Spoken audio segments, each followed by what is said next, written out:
This, we continue to follow that major bust at multiple gaming parlors across our area earlier this week. Tonight, we're speaking to a lawmaker out of Rowan County who proposed legislation to regulate the arcades, hopefully preventing this type of criminal activity. WCNC Charlotte's Austin Walker also went to the house of one of the families facing charges, where neighbors have new information.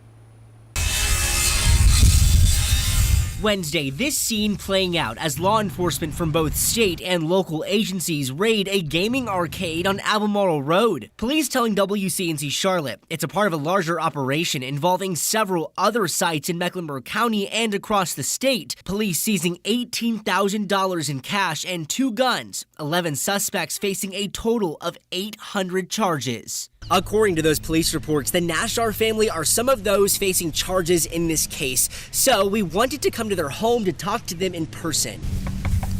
After waiting several minutes, no answer, and headed back to the car. Now, on the front doorstep, there was a ton of glass all on the ground. We actually talked to somebody right after that door knock who tells us they're actually subletting out of the home behind this house. He says he had no idea about anything that was going on until police showed up at his front door. Rather ticked off right now. Members of the family have bonded out. A neighbor named Sydney defending the family off camera, saying, quote, "This was a mistake and untrue. The kids are guilty by association." Lawmakers in North Carolina have taken steps to regulate these types of establishments for years. The legislature's been unsuccessful. North Carolina Representative Harry Warren from Rowan County introducing House Bill 512. We recognize the industry, restrict it through regulation and enforcement. Saying if it were to pass, the public would see a decrease in criminal activity often associated with these types of businesses. I mean, to get a license or to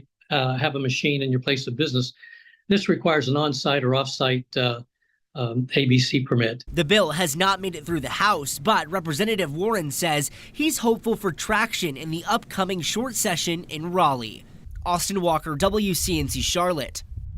And as this story plays out, many of you are asking, what are fish games? Our Verify team is digging into these establishments. A brief in a case that made it to the North Carolina Appeals Court described one of the games, called Ocean Fish King, as a game where the player tries to shoot and destroy sea creatures by placing wagers and then firing. If the player destroys one of the sea creatures, the player gets a credit value.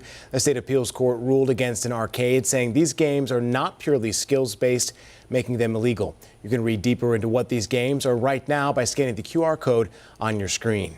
And keep it here with our coverage here. We have been on top of this story since bringing it to you as breaking news on Wednesday. You can follow the latest updates as we learn them on WCNC.com.